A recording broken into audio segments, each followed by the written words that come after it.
wish I could tell you I was gung-ho and psyched to get out of here, like I was on day 13. The bike's ready to go. I'm ready to go.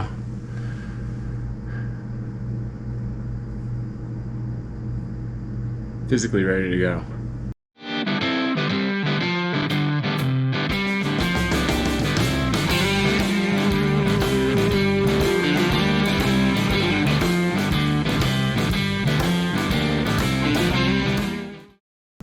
It's an interesting thing. I think so much got conflated with Rob leaving. It is as much about him leaving as it is around having 31 days of bike packing adventure behind me.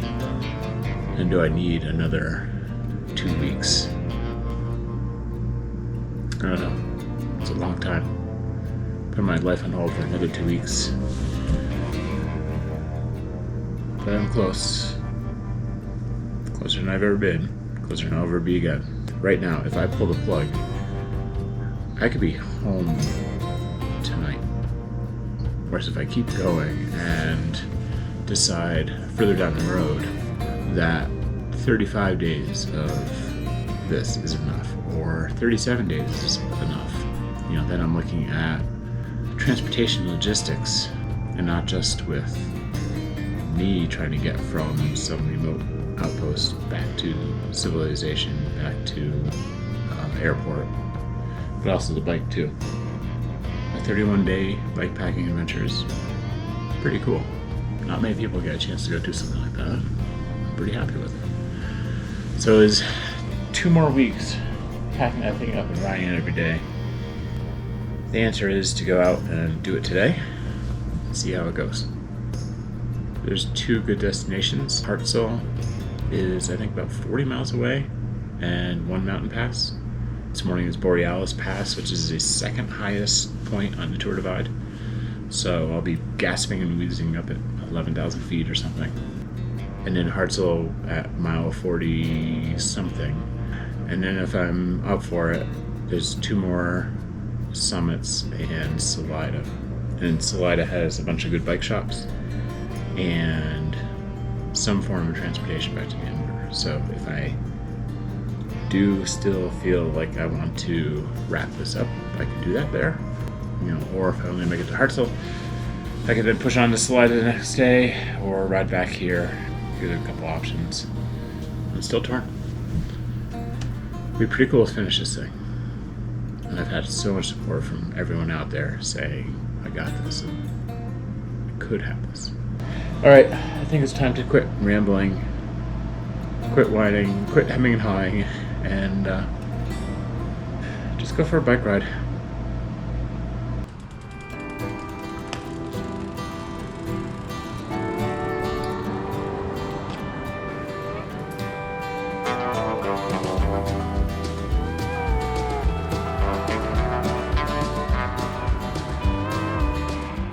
I did it. I made it out of Breckenridge. I think that's the toughest mile I've done. So far I've missed every turn. I've stopped a couple times. I don't know. It's a tough one today. I think more sugar will help. So I'm stopping to load up, take off a layer because it's suddenly hot out.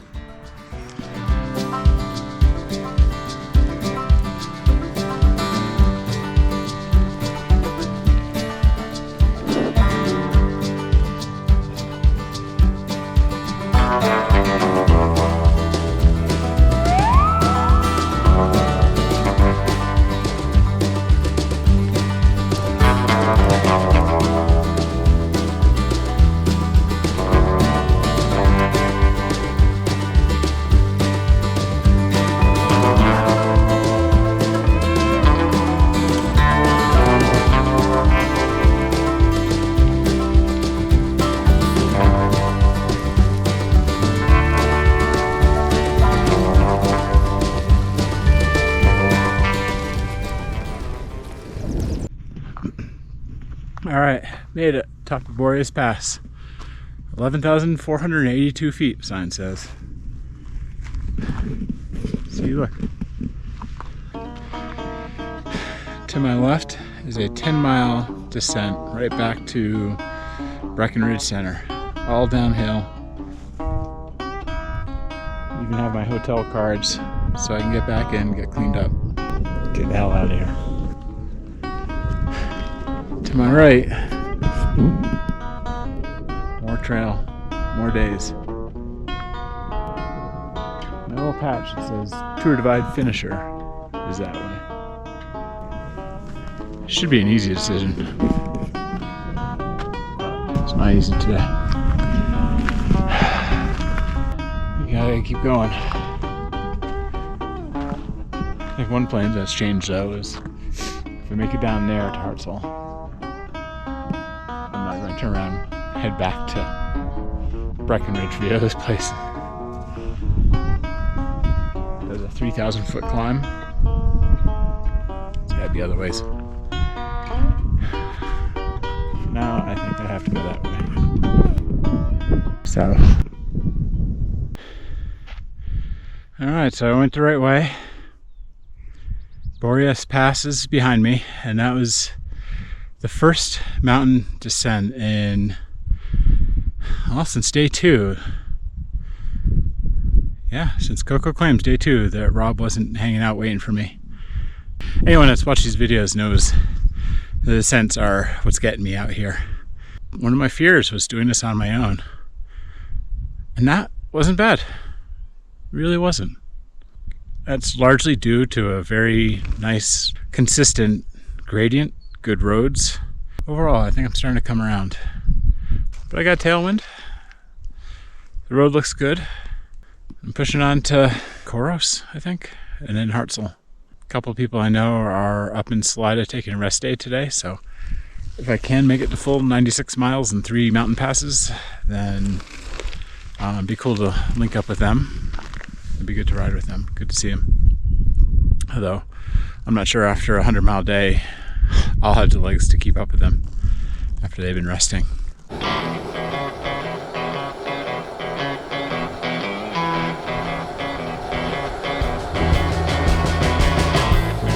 Spent the last, I don't know how long, being blown across this basin, this giant tailwind on some nice pavement.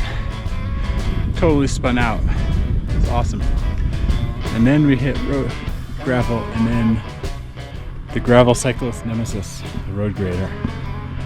And now I got super soft, freshly tilled soil to ride through.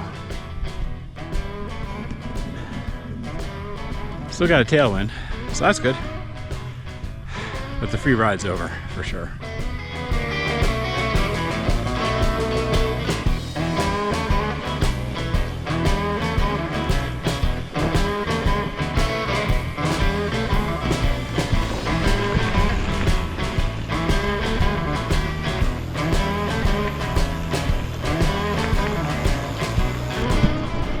I've been flying across this basin, averaging 20-25 miles an hour, which is amazing. It's all because of tailwinds, because of the storm. It's just on the other side of this little hill. I've only got a couple miles to Hartselle. I was really hoping to make it there before the skies opened up, but I think I'm going to get nailed. It's not looking good.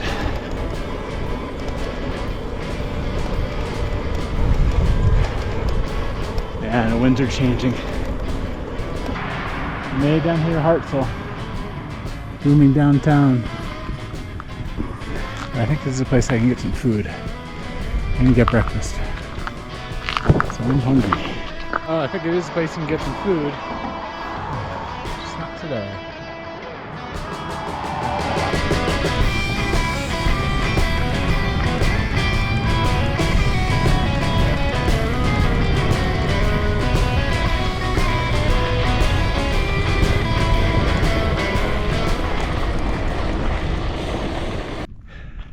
Oh, current status, 78 miles in, 2 mountain passes done. 1 more to go. And I think about 18 miles to go. Been making really good time today.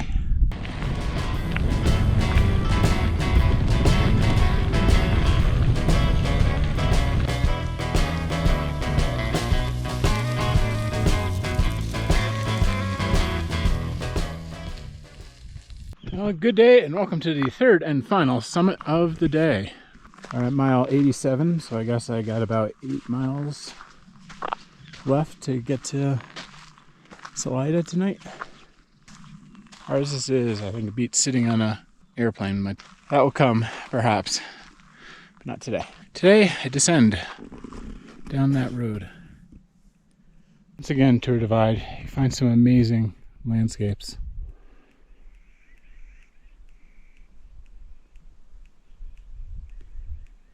"103 miles from downtown Breckenridge to downtown Salida, over 3 mountain passes." It was a good day. It was a really good day. I have been reflecting on the just amount of drama I created for myself over the last 24 or 48 hours, and it's just staggering. Cycling is a amazing way of doing therapy, and that's exactly what happened today. Once I was actually out there riding, things felt good. Things felt right. It's just a long day, but it went by really quick. My head's back in the game now. I can't wait to go finish this thing. I'm looking forward to being a Tour Divide finisher. You know, a lot can still happen in another probably 2 weeks. As of now, today, let's do it. Let's go. Enough of this drama, and just need to get going, ride the bike, and do the damn thing. One cool thing about today, if you tried to load a GPS route for 2,700 miles, it just wouldn't work. It's just too big. So the route I'm using is broken into 7 segments. Today is a new segment. This will be number 6 of 7, so very close to the end. You know, I guess it doesn't really mean much logistically, but you know, it's a cool milestone to think about. All right, not a bad haul. That should get me through a day or two.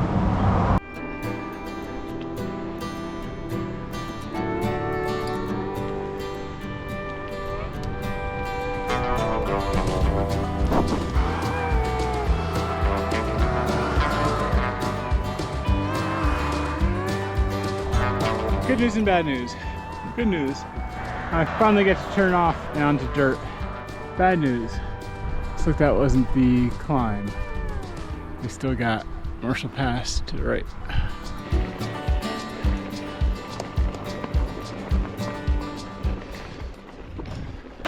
All right, I'm declaring Operation Cowardly Retreat from the Hill a success.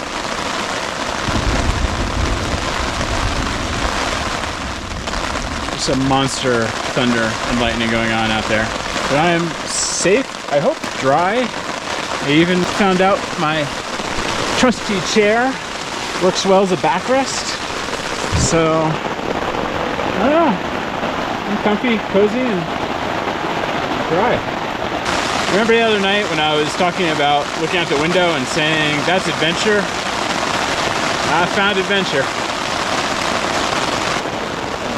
Holy shit.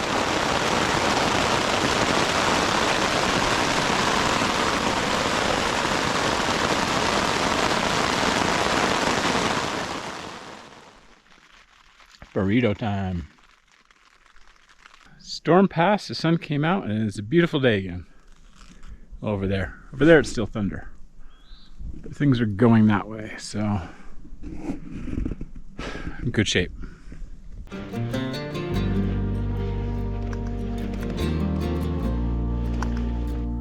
So it's 2:30 now. I left town around 9:30, I think, and started climbing probably around 10. Just now, I get the gates, they close when the pass is too snowed in. Those are usually at the start of the steep part of the climb. I don't think I'm going to make that 90-mile campground. Still on Marshall Pass. It's been 6.5 hours. I've gone 23 miles.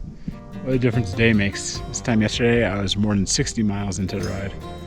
All right, made it. 10,482 feet. It was a 6.5 hour climb. Holy cow, beautiful spot on Tour Divide. Who'd have thought? 4 miles to Sargents. That may be the new destination for tonight.